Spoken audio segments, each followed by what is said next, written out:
Okay, ladies and gentlemen, I'm welcoming you to our regular meeting of Cleveland Heights City Council. It's about 7:38. Addie, would you call the roll? Cobb. Larson. Here. Petrus. Here. Kuda. Here? Maddox. Here. Russell. Here. All right, nobody to excuse. Everybody's here. Any amendments to the agenda? Seeing none. Communications from the mayor. Thank you, Mr. President. I've got a few things that I would like to express to council and the people of Cleveland Heights tonight. The first, I would like to submit respectfully the following application to the Cleveland Heights City Council to approve and enact the Cedar Lee designated outdoor refreshment area in accordance with Ohio Revised Code 430182. There is an outline of the process by which council will deliberate on, consider, and then hopefully approve this DORA, designated outdoor refreshment area. And that process is outlined in the application itself. I will submit it to the council clerk, and she will provide you with copies of same. So I'll do that now.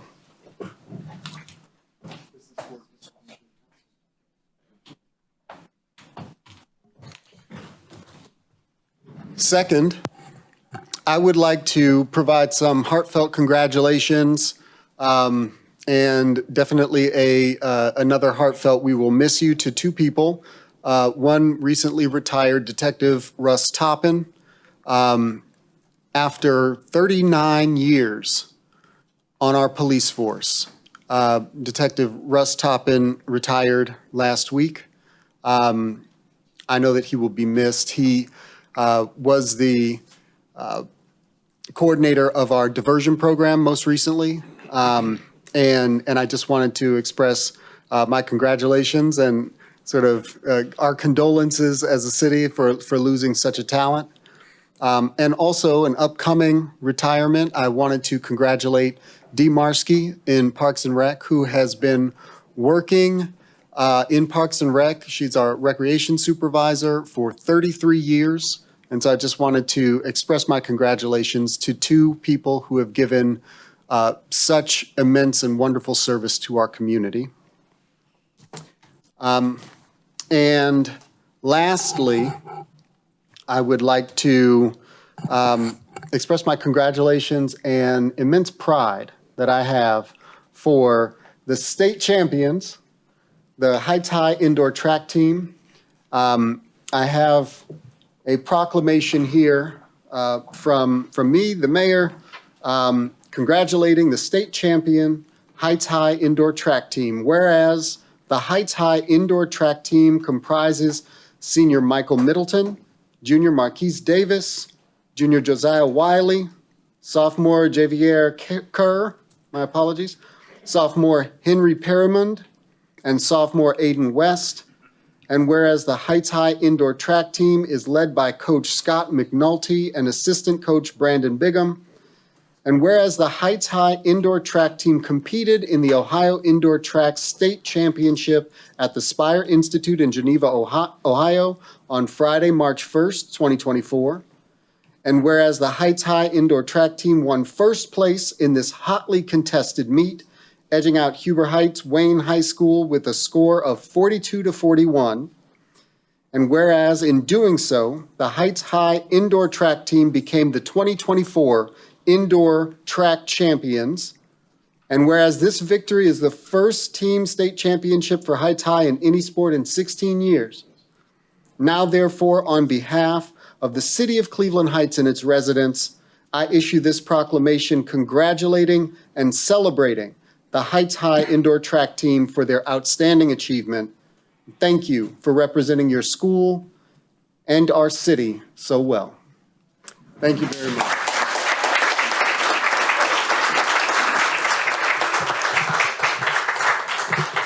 Would you like to come up and accept the proclamation? We also have individual proclamations for each of the athletes and the coaches. And we can distribute those as well.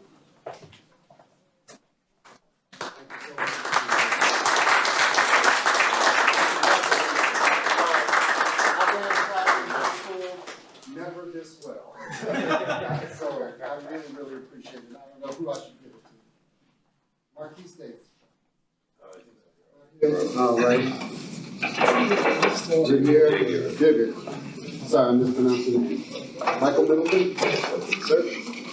Henry, all right. Aiden. Ben. Design. All right, coach and coach. Absolutely. Congratulations so much. I don't know if you want to give me a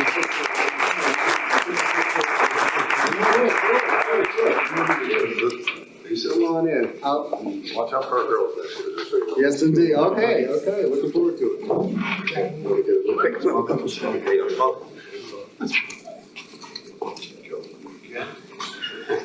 Congratulations.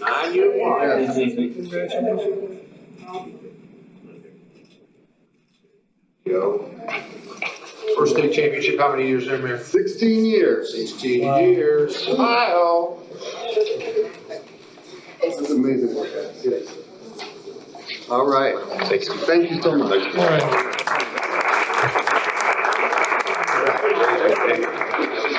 Yeah. Congratulations. So, coach, who's the coach? Is this the coach here? Coach, can you step up to the microphone just for a second, right there, if you don't mind? I hope I'm not putting you on the spot, but I just love to know what it takes from your point of view to win a state championship. And gentlemen, I don't want you to leave. I want you to listen. The coach is going to tell us about how hard you worked. Okay, so first of all, there's a lot of talent standing right over here, a lot of physical talent, and as you know, just like anything, talents only go so far without the hard work. For example, today we ran so hard that these guys were on the ground. So that's what it takes. That's what they did all winter. We're looking for big things in the spring, and I just told the mayor, watch out for our girls next year too.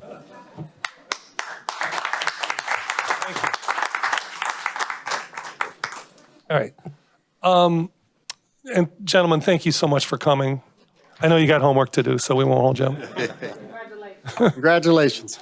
Oh, and Mr. President. Oh, yes. A couple other facts. Senior Michael Middleton, 400-meter dash indoor state champion, 47.1 seconds, second fastest time in the country this year. Wow. Wow. Yes, indeed. Yes, indeed. Okay. And the 4x400 meter relay team also became state champs at the meet. Team is Kerr, Davis, West, and Middleton. Won with a time of 3:23:31. And I'll tell you this, I ran a 400-meter race once. I won that race, but I nearly died doing it. So I can only imagine. That's really wonderful work. So congratulations again. All right. One more thing. Yes. They ran the 4x4 last weekend, and they set the meet and stadium record at Glen Oak last week. Wow.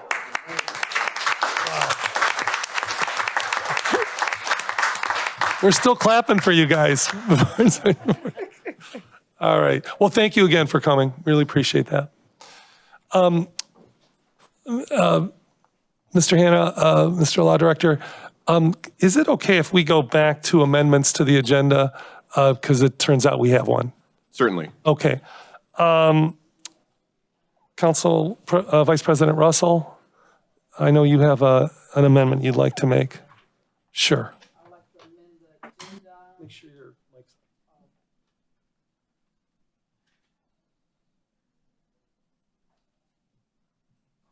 I would like to amend the agenda to remove Resolution 063, 2024 to the regular agenda.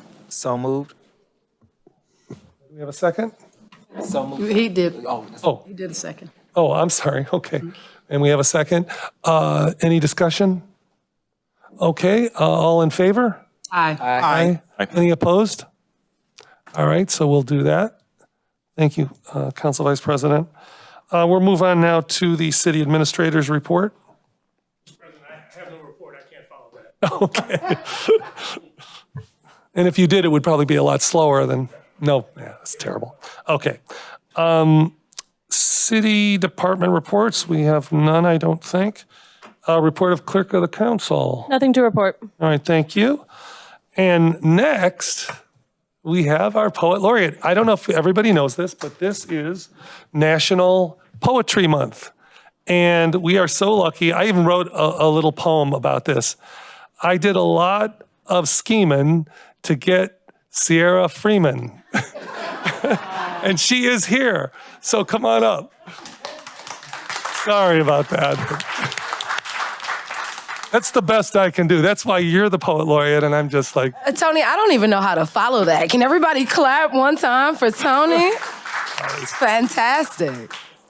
It is National Poetry Month, and it's my favorite time of the year. Time to celebrate literacy, time to celebrate literature, authors. I was asked to read a favorite poem of mine during National Poetry Month. It's typical to read a poem by your favorite poet. I unfortunately am not my own favorite poet as of yet. I one day hope to be. Right now, Audre Lorde is my favorite poet, and I'm going to read a poem from Audre Lorde. It's called For Each of You. I like to talk to people, and I'm loud for each of you, for all of us. well, unfortunately, if you don't talk in the mic. Handheld. Oh, yeah, there you go. Thank you. For each of you? Yeah. Y'all too, though. So we're going to do it up in here. For each of you, be who you are and will be. Learn to cherish that boisterous black angel that drives you up one day and down another. Protecting the place where your power rises, running like hot blood from the same source as your pain when you are hungry. Learn to eat whatever sustains you until morning. But do not be misled by details simply because you live them. Do not let your head deny your hands any memory of what passes through them. Not your eyes, not your heart. Everything can be used except what is wasteful. You will need to remember this when you are accused of destruction, even when they are dangerous. Examine the heart of those machines you hate before you discard them. And never mourn the lack of their power lest you be condemned to relive them. If you do not learn to hate, you will never be lonely enough to love easily, nor will you always be brave. Although it does not grow any easier. Do not pretend to convenient beliefs even when they are righteous. You will never be able to defend your city while shouting. Remember, our sun is not the most noteworthy star, only the nearest.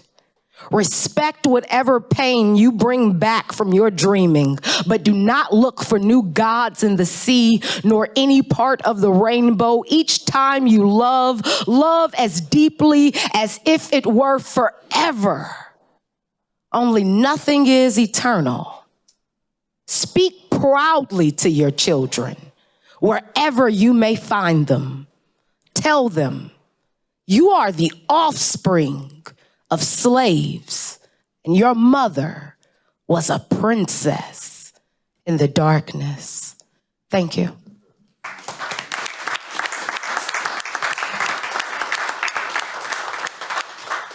And because I like to do as I'm told, I'm going to do a very short poem by me.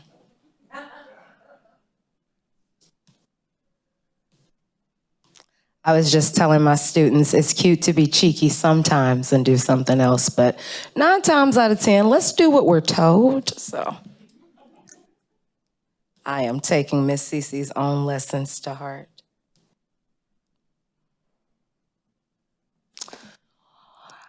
I think one of my favorite poems by myself is a poem about the city of Cleveland that I wrote when I was traveling and touring both nationally and internationally. One of the questions I got often is, where are you from? And when I would say Cleveland, the responses varied, but they were never great. It was always a joke or a sad face, really, like, oh, I'm so sorry to hear that. And I'm like, I'm not. I kind of enjoy this Midwest raising that I've had. I like it here in Cleveland. So here's my poem for Cleveland and Cleveland Heights.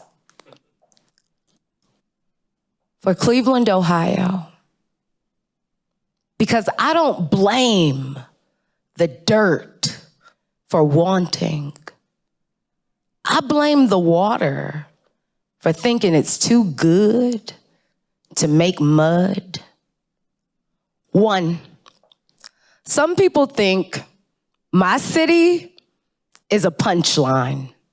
They think we're really bad at sports and staying alive, that we are so ugly, no one would ever put a ring on it twice. Here is a joke I've heard. Why do birds fly backwards over Cleveland? Because there's nothing worth pooping on. What's the difference between Cleveland and the bucket of poop? The bucket. Some people say my city has the filthiest mouths in the Midwest. My city thinks some people are what happen when you don't grow up here. When you grow up somewhere sure, tomorrow knows your name and will call it till you answer. My city thinks that's a joke. It will only get in hindsight. My city don't get nothing till after the fact, till the protesters leave, till the crime rates drop some, till LeBron James returns. My city might not be here when any of that happens. My city might be at the crossroads waiting for everyone else. Knock, knock, who's there, Cleveland? They be like, turn off your lights and lock your doors. Our city makes the apocalypse look reasonable to outsiders. Our city can't say its own name without wincing. Our city can't say its own name without hearing Tamir Rice scream, without hearing no scream at all from 3-year-old Major. Our city was a dead baby joke they giggled at, and now they're embarrassed about. Okay, so Mariah Carey wanted to help with the poem. She's not to calm down. Said our city was a dead baby joke they giggled at, and now they're embarrassed about. Here's another joke I've heard. How do kids from Cleveland spend their first week of school? Studying their Miranda rights. 2, these are real jokes I've heard. 2, Cuyahoga County was named by the Seneca Native Americans. It means place of the jawbone. The jawbone is the hardest bone to break, but it is typically the first place punched, and I ain't learned this just anywhere. My father told me when I was 8.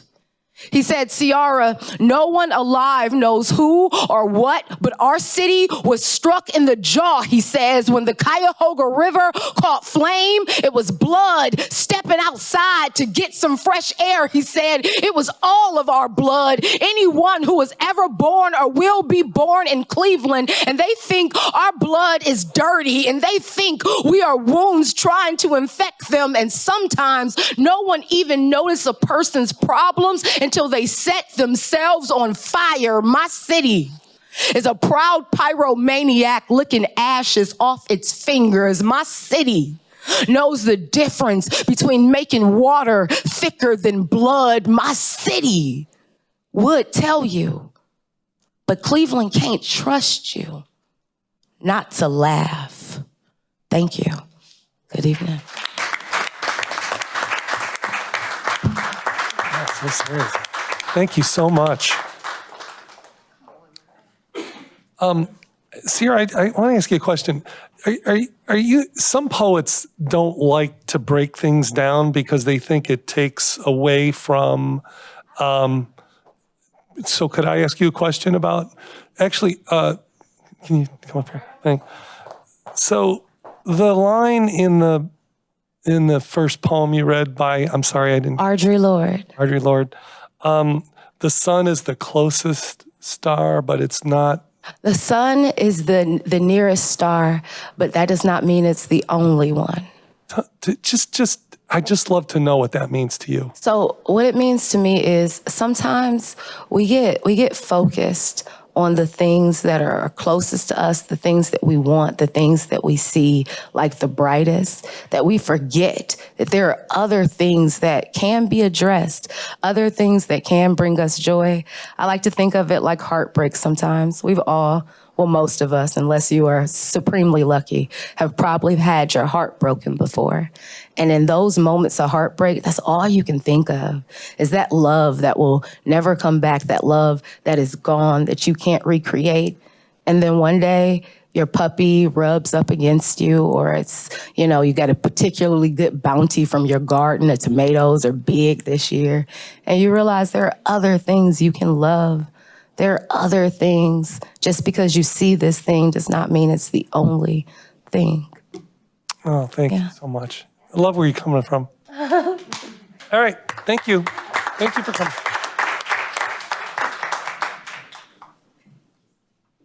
Yeah.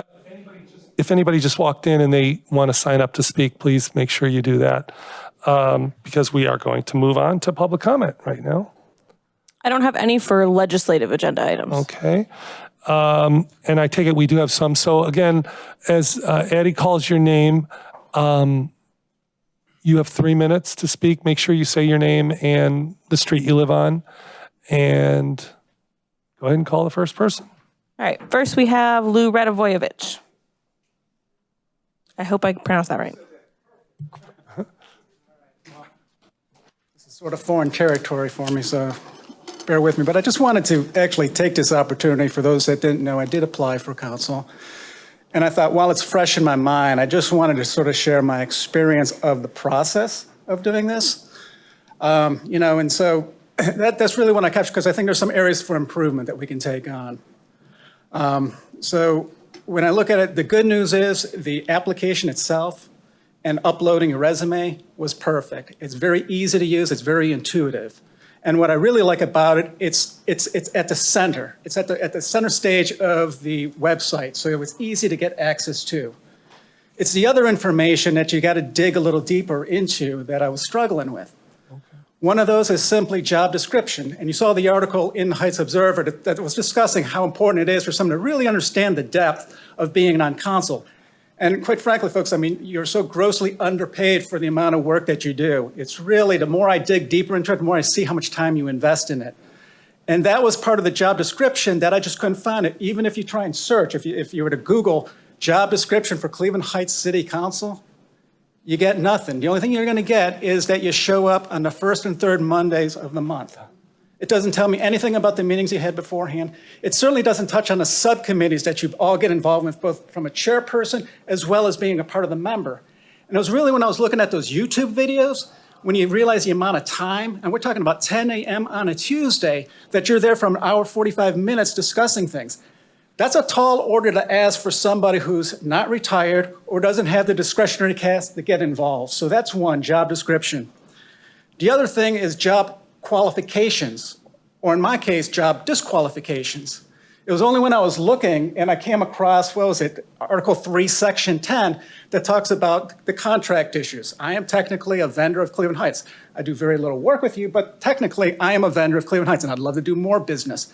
In my decision-making process, it would have been nice to have seen that front and center, that that's something that my wife and I need to deeply consider should we want to proceed with this, that I have to give that up, and I have to give up any future opportunities of conducting business with the city of Cleveland Heights. So that's number two. And the third is job duration. And here again, I mean, you saw the Heights Observer that came on April 1st. And, my oh my, did I wish that came earlier, just to give me some snapshot into the duration of the job, because it wasn't on the website to understand the scope that it was coming up for re-election. I had to search with the charter, and even when you dig with the charter, it's written in a language that's not the easiest thing to understand. My wife and I read it 3 times and we still weren't clear. I learned about exactly what needed to take place that Monday morning from 2 applicants.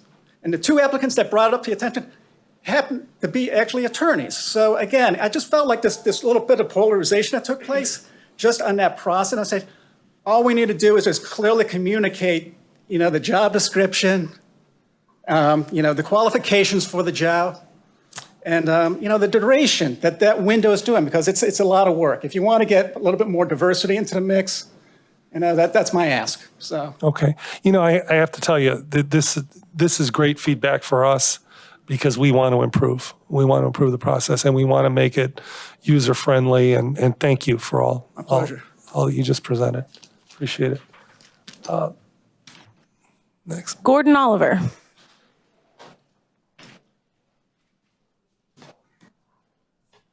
Good evening. I reside on Woodridge, 3853. Been there for 39 years. Raised our kids. They're grown now. The issue I have, unfortunately, is a housekeeping issue with the neighbors to the left of the house is an apartment building. And that address is 3865. And the issue is garbage collection. Now, unfortunately, like I said, I've been there for 39 years. In the beginning, when I first moved there, they had the same kind of canisters that we're using today inside. They have an underground garage, and they had the garbage inside the garage. So it was never an issue with the critters getting to the garbage. Unfortunately, being there that long, I've seen at least 4 or 5 different landlords come and go. And the previous landlords that tried to put it outside, it would never work because the critters would get to it and blah, blah, blah. Unfortunately, right now, they have a dumpster outside, which is not being emptied on a regular basis, or when it is being emptied, the dumpster is just being into the truck. But unfortunately, the residents don't always put the garbage inside the dumpster. They just throw it around the dumpster, and then when the truck comes, they don't pick up what's on the ground. It just stays there. And then the other issue is with 2662 Noble Road, which is an apartment built on Noble. They haven't cut their grass in the last 3 to 4 years in the rear. So in combination with the garbage being exposed and blown into that yard, it's just a serious eyesore I have to see every day until the garbage is collected. Now, I think the solution is to move the garbage back inside the underground garage. Also, they should have I think they just hired a maintenance guy to maintain that, but he's only been on the job for like 2 weeks.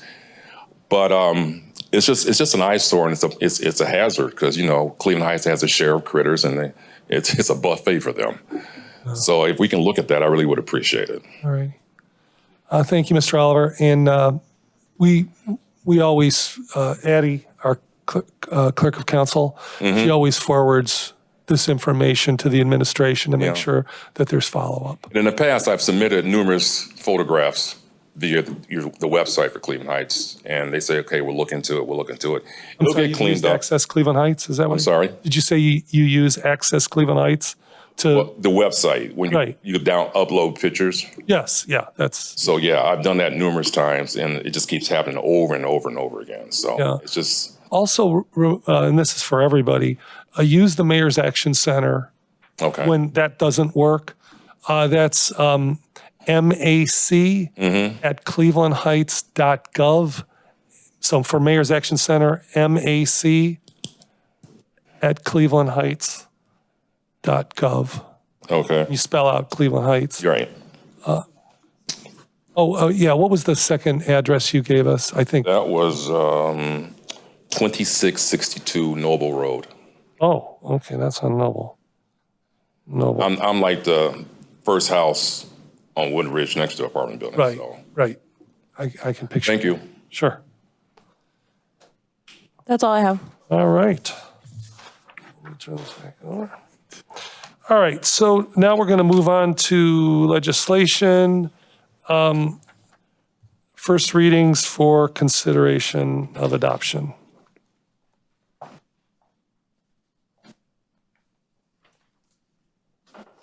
I have resolution number 054-2024 on first reading.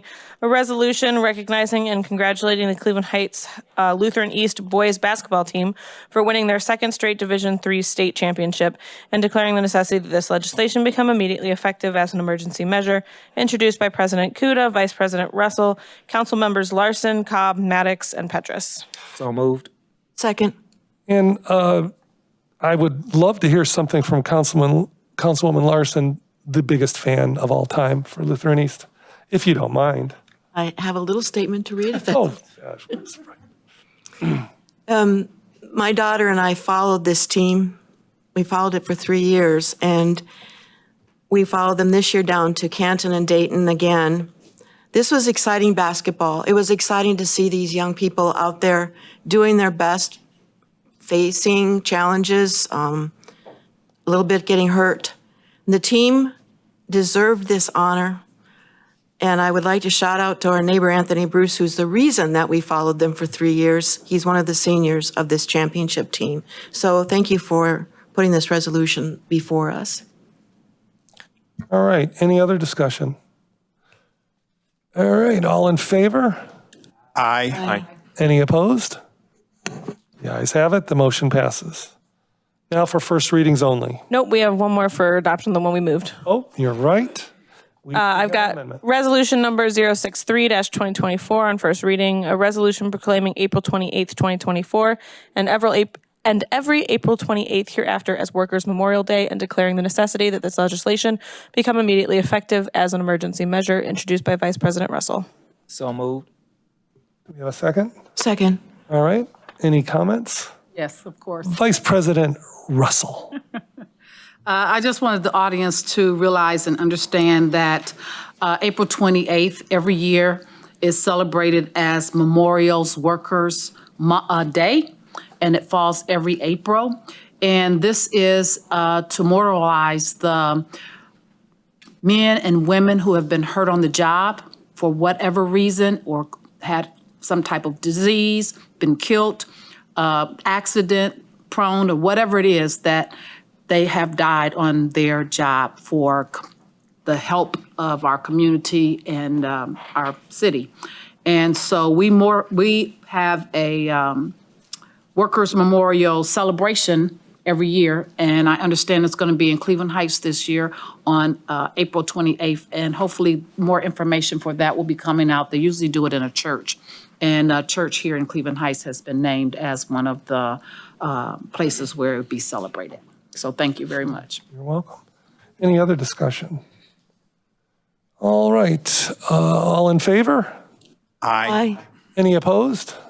The motion passes. Now we're on to first readings only. Correct. I have resolution number 055-2024 on first reading. A resolution supporting U.S. House Bill 82, the Social Security Fairness Act, sponsored by Representative Graves.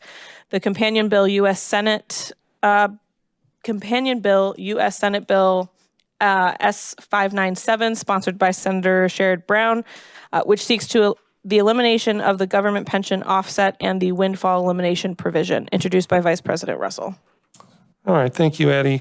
Now second readings. I have resolution number 051-2024 on second reading, a resolution supporting U.S. Senate Bill 3681, the Preparing and Retaining All Educators Act, introduced by Vice President Russell. All right, do I have a motion? So moved. Second. It's been motioned and seconded. Any discussion? Please. Thank you, President Kuda. I would like to acknowledge some of the pairs that are in the room this evening. This bill is for you. Thank you for all the work that you do to help our teachers and our school system. We know that things are short. We know that you don't get the pay that you're worth for being able to have a pre-test as well as associate degree in your jobs. This bill will help you, educate you on more issues to help the teachers, as well as provide a grant to give you more wages and pay to help you make a living wage. So thank you so very much for what you do. And I would say, as a fellow educator, oh my God, I can't not tell you how many times I have leaned in my professional career on the paraprofessionals and having them in the classroom when I can't be, when I would love to have been everywhere but couldn't. Thank you so much. You're a very, very valuable resource, and you are very much appreciated. Any other comments? Okay, well, let's go ahead and vote on that. All in favor? Aye. Any opposed? Motion passes. Next, I have resolution number 053-2024 on second reading, a resolution authorizing the mayor to enter into an agreement with Strategic Structure Investments LLC for a loan under the city's storefront loan fund program to help renovate the storefronts at 2201 North Taylor Road, and declaring the necessity that this legislation become immediately effective as an emergency measure introduced by Mayor Sarin. So moved. It's been moved. Do we have a second? Second. All right, any discussion? All right. Yes. Oh, I just want to say that it has been a pleasure to work on this. I think it is inspiring when I see a relatively younger person taking this initiative to take a building that is in our community and work so diligently to improve it and working with the city. I'm looking forward to seeing what happens there. This building has been in some degree of disrepair, and Al took it on, and I'm hoping is going to make it an asset to that neighborhood and our community at large. So I'm just really looking forward to seeing this come to fruition. Thank you. And I would just like to add to the mayor's statement, for people who are not familiar where it is actually located on North Taylor Road, it is in the area that it is distressed on the back end of Caledonia, right across from Calvary Hill Baptist Church. and on a personal note, this is a former student of mine, and I have to tell you, and I know the teachers here would agree, you just bust when you see your former students, just doing wonderful things. And I was so great to reconnect with him and see what he's doing, and, especially for Cleveland Heights. And with that, we'll ask all in favor? Aye. Any opposed? I'd be very upset. Motion passes. And now we have the consent agenda. So All right, everybody get ready to hear a lot of stuff. I have resolution number 056-2024 on first reading, a resolution proclaiming May 2024 to be Mary Dunbar Bike Month in the city of Cleveland Heights and declaring the necessity that this legislation become immediately effective as an emergency measure, introduced by President Kuda, Vice President Russell, Council members Cobb, Maddox, Larson, and Petrus. Next, I have resolution number 057-2024 on first reading, a resolution declaring May 2024 to be National Preservation Month and declaring the necessity that this legislation become immediately effective as an emergency measure, introduced by Mayor Sarin. Next, I have resolution number 058-2024 on first reading, a resolution recognizing May 2024 to be Mental Health Awareness Month and declaring the necessity that this legislation become immediately effective as an emergency measure, introduced by President Kuda, Vice President Russell, Council members Cobb, Maddox, Larson, and Petrus. Next, I have resolution number 059-2024 on first reading, a resolution recognizing May 5th through May 11th, 2024 to be Professional Municipal Clerks Week and declaring the necessity that this legislation become immediately effective as an emergency measure. Thank you for that one. Introduced by President Kuda, Vice President Russell, Council members Cobb, Maddox, Larson, and Petrus. Next, I have resolution number 060-2024 on first reading, a resolution recognizing May 6th through 10th, 2024 as Air Quality Awareness Week and declaring the necessity that this legislation become immediately effective as an emergency measure, introduced by Mayor Sarin. I have resolution number 061-2024 on first reading, a resolution recognizing May 2024 as National Asian Pacific American Heritage Month and declaring the necessity that this legislation become immediately effective as an emergency measure, introduced by President Kuda, Vice President Russell, Council members Maddox, Cobb, Larson, and Petrus.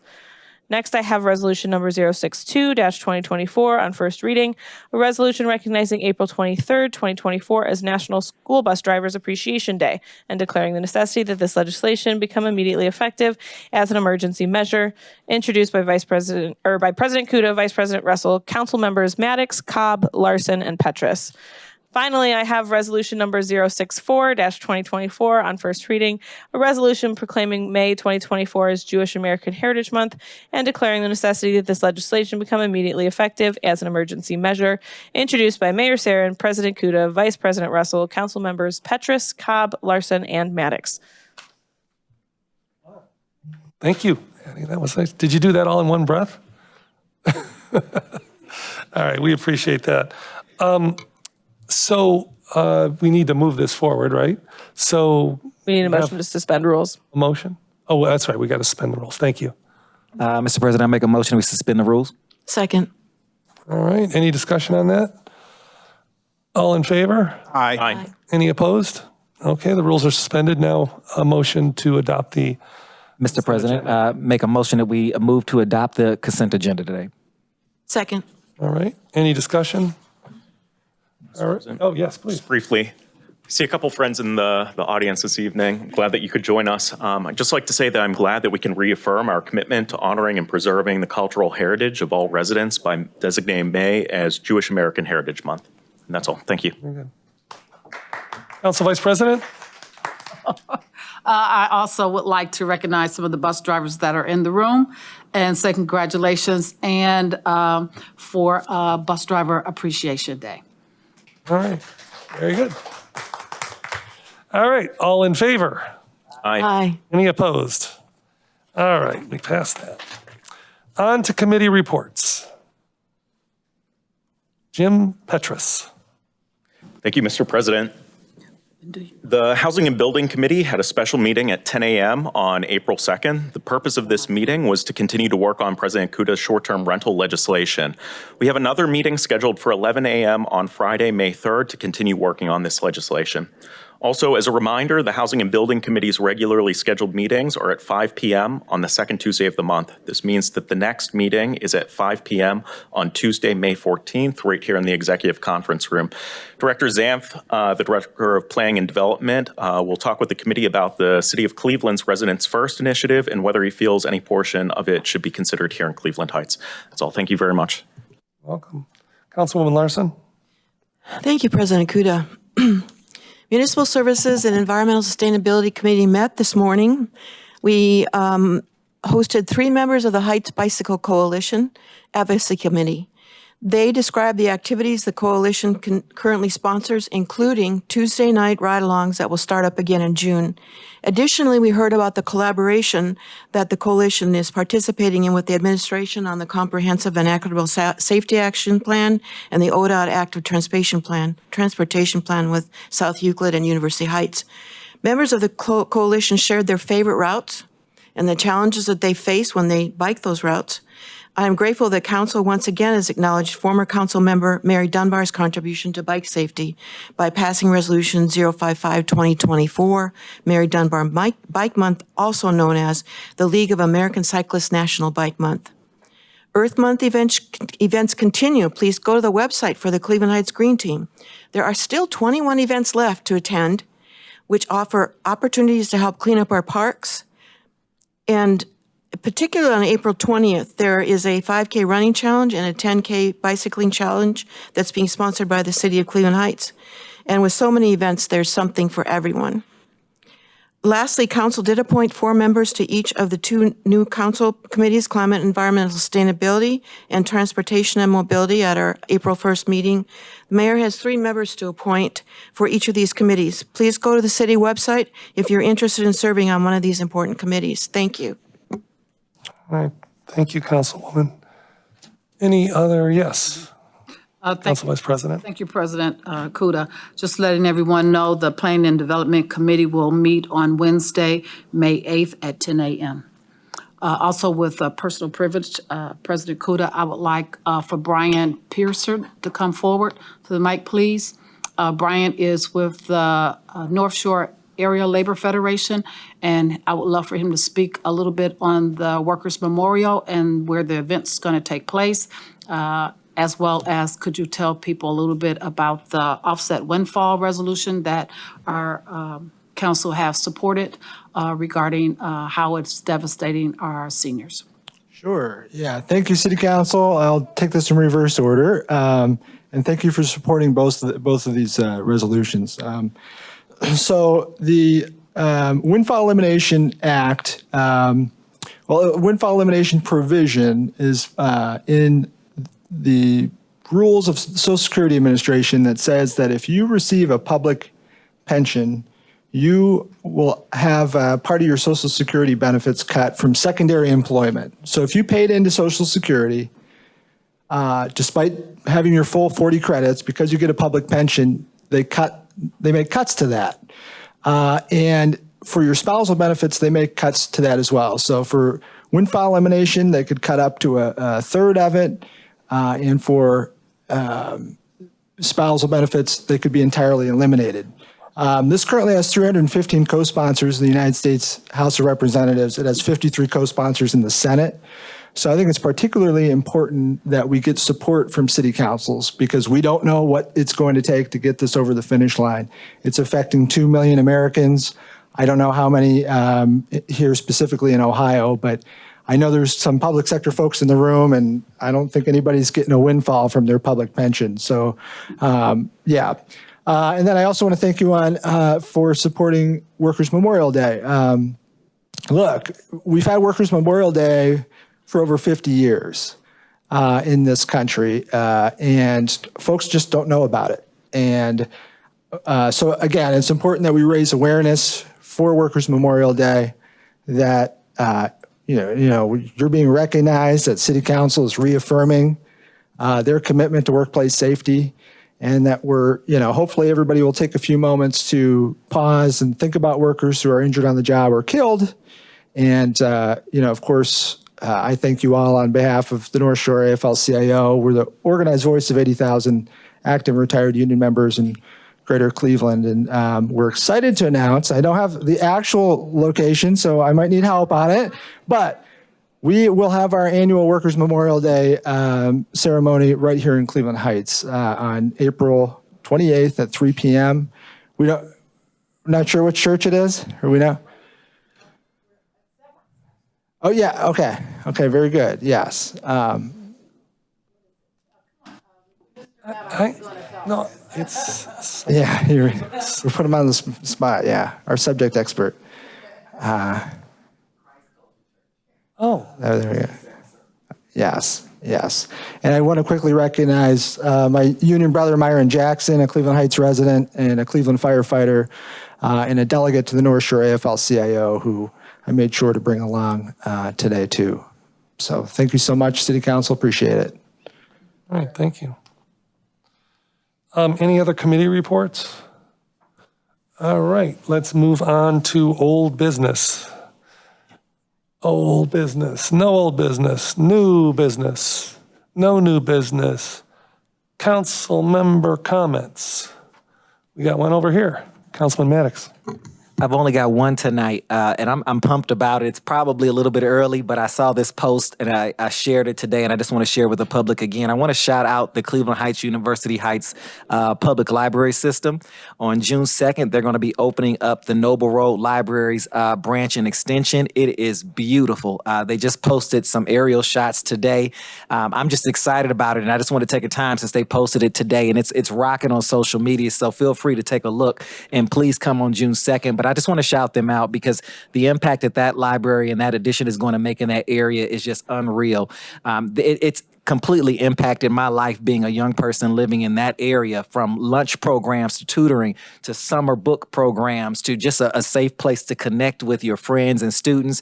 I didn't have a computer in my house at first, and so that was the only place I connect and get emails and read and do some research. And so seeing that work expanded in the Noble area is just amazing. So I just want to take a couple of moments to shout them out, to let everyone know that their grand opening is June 2nd, and please support, tell everyone you know.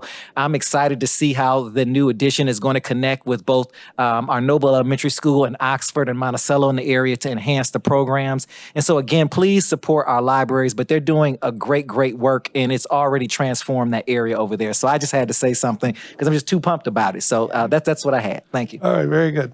I'm going to add to that. Oh, I'm going to add to that, sir.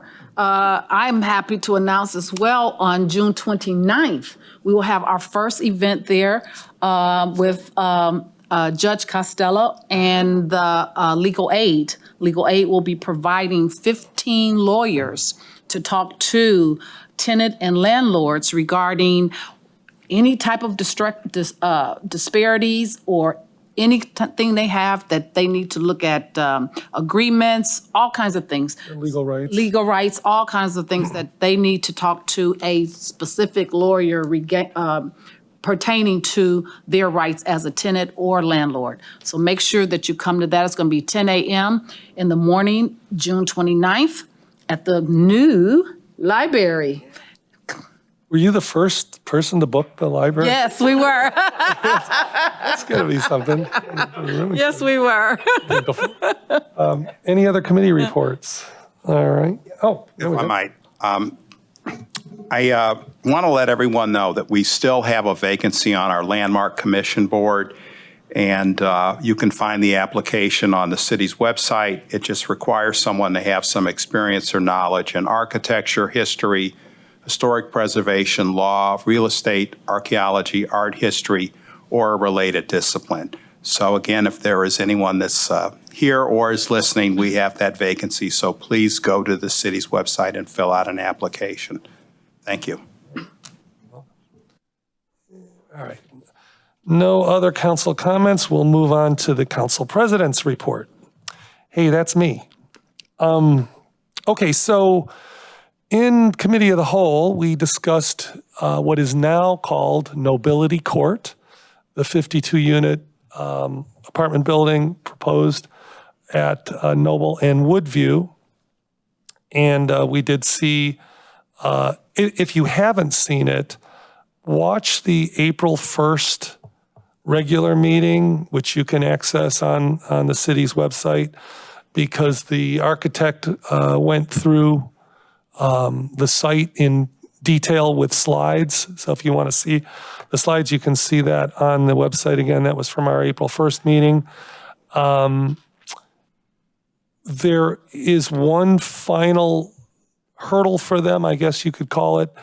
On this coming Thursday, the Architectural Board of Review will be meeting in this room to take one final look at the architecture of the building. And I would just encourage anybody who's interested, the mayor has said that likely will be on our May 6th agenda, a development agreement, and we'll probably do 2 readings, at least. So I would suggest if you have anything to say about this proposed development, that you attend one of those 2 meetings or email council. And so just let you know that that's coming up. And then lastly, on the council vacancy, Janine Boyd resigned about 3 or 4 weeks ago. We received 17 applications. 6 of those people decided after applying that they dropped out. So we're looking at 11 people now. Our deadline is May 2nd. So in the charter, we have 45 days to make a decision. So we are going to go into executive session at the close of this meeting. And when we come back, we will have no further business. So there's really no reason to hang around, but we did want to let you know what we're doing. So I will entertain a motion at this point to go into executive session. Mr. President, I'd like to make a motion to go into executive session to discuss the appointment of a public official. Second. And any discussion? All right, Addie, would you call the roll? Cobb. Aye. Kuda. Aye. Maddox. Aye. Larson. Aye. Russell. Aye. Petrus. Aye. All right, thank you all for coming, and this meeting is adjourned. What? Oh, I can't. Oh, the meeting is not adjourned because we're going into executive session. So I'm going to reverse my gavel thing. Thank you.